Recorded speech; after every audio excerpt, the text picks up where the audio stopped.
Hello guys, welcome back to my new episode. So আজকে আমরা যাচ্ছি তোমার ছট পূজা দেখতে। আমি রাহুল আর এদিকে সুব্রত, আমাদের সাইকেল ম্যান আজকে রাহুল, যেহেতু আজকে সেই সাইকেল চালাচ্ছে, দেখে মনে হচ্ছে না সাইকেল চালাচ্ছে।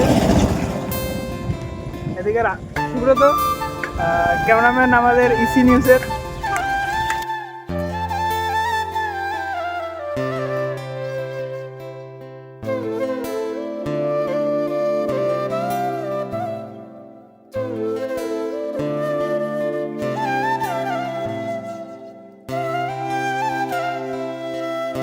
যাই হোক, আমরা ইয়ার্কি মজা করতে করতে চলে এলাম ছট পূজার এখানটায়।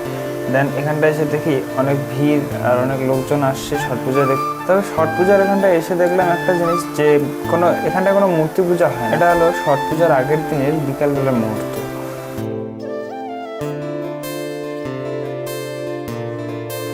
গুড মর্নিং সবাইকে।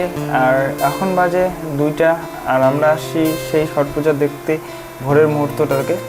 যদিও এখন পর্যন্ত রাতে আছে, সূর্য ওঠার পর যেহেতু চলে যায়, তার জন্য আমরা আসছি রাহুল আর আমি ছট পূজা দেখতে। অ্যান্ড তোমরাও দেখো আমাদের এখানকার ছট পূজা।